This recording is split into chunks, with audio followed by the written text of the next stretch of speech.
اس سال ہم عظمت صحابہ کے موضوع پہ جس چیز کو اس میں تھیم لیں گے وہ کیا ہے کہ صحابہ کی عظمت اس لیے تھی کہ انہوں نے جہادن کبیرہ پہ عمل کیا تھا۔ قرآن کو پڑھنے کا خوبصورت طریقہ ہم اسی بارے میں ابھی تھوڑی ہی دیر میں سورۃ فرقان کی آیت 52 دیکھیں گے کہ جس میں کہا گیا کہ وَجَاهِدْهُمْ بِهِ جِهَادًا كَبِيرًا، اور سورۃ فرقان مکی سورت ہے، اور ہم کئی بار یہ بات کر چکے کہ جہاد کی اجازت مدینہ میں آنے کے بعد ملی، تو مکی سورت میں جہاد کا لفظ جہاد کبیر کی صورت میں، اس پہ مفسرین کا اتفاق ہے کہ یہاں جہاد بالقرآن، قرآن کو پھیلا دو۔ کیسے؟ نمبر 1، قرآن کو مضبوطی سے تھام لیا۔ جہاد بالقلم کیا ہے کہ قرآن کو تھاما اور ساتھ قلم تھام لیا، قرآن کو حفظ کیا، قرآن پاک کے احکامات پر عمل کیا۔ صحابہ کرام نے قرآن کی تشریح کی، سنت اور احادیث کو جمع کیا۔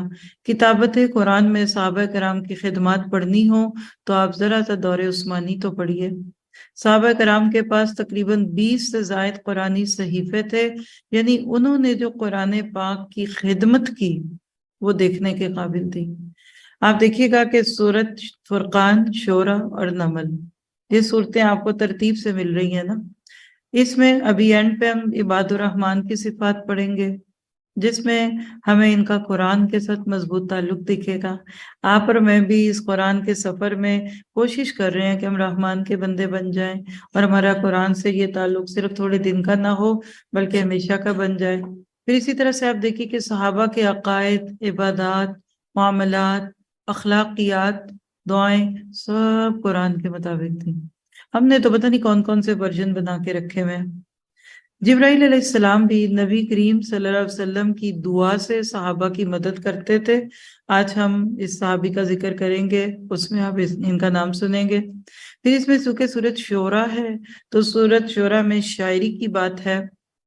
صحابہ کرام کی کچھ شاعری بھی ہم دیکھیں گے کہ اسلام کی حفاظت میں، یعنی کہہ لیجئے کہ نبی اور اسلام کے دفاع میں جو شعر و شاعری کی۔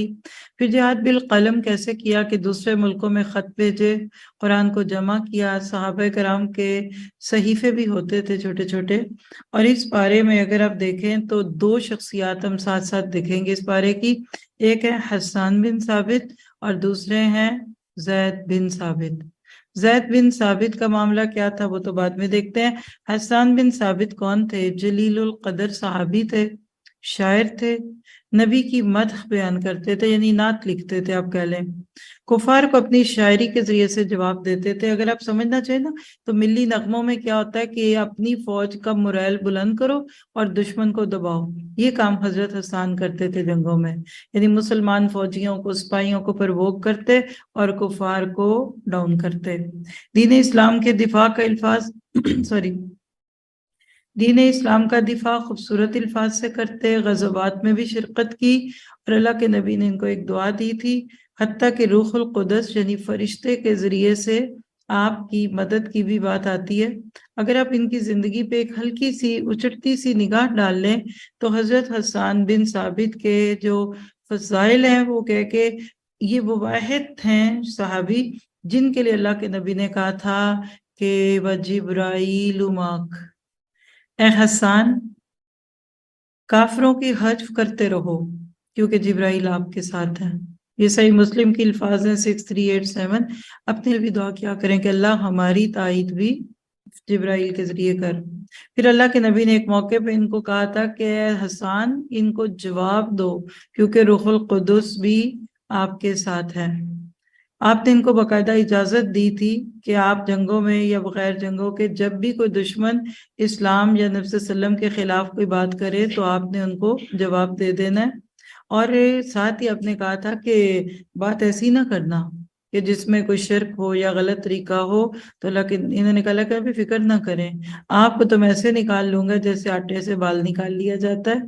تو بہرحال حضرت حسان کے بارے میں حضرت عائشہ کی روایت ہے کہ اللہ کے نبی نے جب دیکھا کہ یہ بہت اچھی شاعری کر رہے ہیں تو آپ نے فرمایا کہ جب تک اللہ اور اس کے رسول کی طرف سے مدافعت کرتا رہے گا روح القدس برابر تیری نصرت اور تائید کرتے رہیں گے.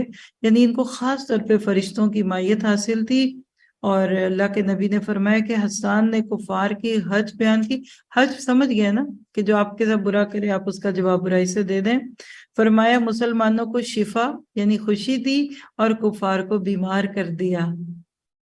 یعنی کہ آپ کی باتیں سن کر کفار بیمار ہو گئے اور اسی طرح سے پھر آپ ان کو پرووک کرتے رہے حتیٰ کہ یہاں تک بھی باتیں ہوئی کہ تم پہ میری ماں اور میری ماں باپ قربان ہو. اور میرے یہ کہا کرتے تھے کہ میری عزت محمد صلی اللہ علیہ وسلم کو تم سے بچانے کے لیے صدقہ اور قربان ہے. یعنی یہ ہر موقع پہ دشمنوں کے ساتھ ہے اور اس دشمنوں کے کھڑے ہو جاتے تھے سامنے. کچھ لوگ تلواریں چلا رہے ہوتے تھے, یہ زبان چلا رہے ہوتے تھے. یہ لوگوں کو اس طرح سے پرووک کرتے تھے کہ دیکھو اگر تم سامنے آئے نا تو تمہاری پھر بیویاں بیوہ ہو جائیں گی, تمہاری بہنیں روئیں گی. تو بہرحال یہ ہے کہ میں یہ سوچ رہی تھی کہ مختلف لوگوں سے اللہ مختلف کام لیتا. اگر آپ اچھا لکھ سکتے ہیں اچھا لکھیے, اچھا بول سکتے ہیں اچھا بولیے, اچھا کر سکتے ہیں اچھا کیجیے. اسلام کا دفاع ہر طرف سے جو بھی کرے گا ہر لحاظ سے اللہ اس کو فائدہ دے گا. آپ میں ٹیکنیکل سکلز ہیں آپ وہ یوز کیجیے اور سو آن بہت ساری چیزیں ہم اس میں انشاءاللہ پڑھیں گے. پھر اسی طرح سے آپ دیکھیے کہ حضرت حسان کے بارے میں جب یہ باتیں پڑھتے ہیں تو اس سے یہ پتہ نہیں چلتا کہ علم لینے کے بعد آپ کو اپنے سکلز اور اپنے ٹیلنٹ کا بھی پتہ چلتا ہے. کچھ لوگ ہیں وہ پہلے گانے بڑے اچھے گاتے تھے, آپ قرآن کی آیتیں بڑی اچھی پڑھتے ہیں, کبھی نظمیں بہت اچھی سناتے ہیں, کوئی لوگ نعتیں بڑی اچھی پڑھتے ہیں. تو اپنا چھپا ہوا ٹیلنٹ ظاہر کیجیے. اس بارے کی دعا اگر ہم لے لیں سورۃ شورى میں آیت 84, 86, 83 ربی حبلی حکمم والحقنی بالصالحین کہ ربی حبلی حکمن, اصل میں ابراہیم کی دعا ہے علیہ السلام, کہ میرے رب مجھے حکم عطا فرما, مجھ کو صالحین کے ساتھ ملا اور بعد میں آنے والوں میں مجھ کو سچی ناموری عطا فرما اور مجھے جنت نعیم کے وارثوں میں شامل فرما.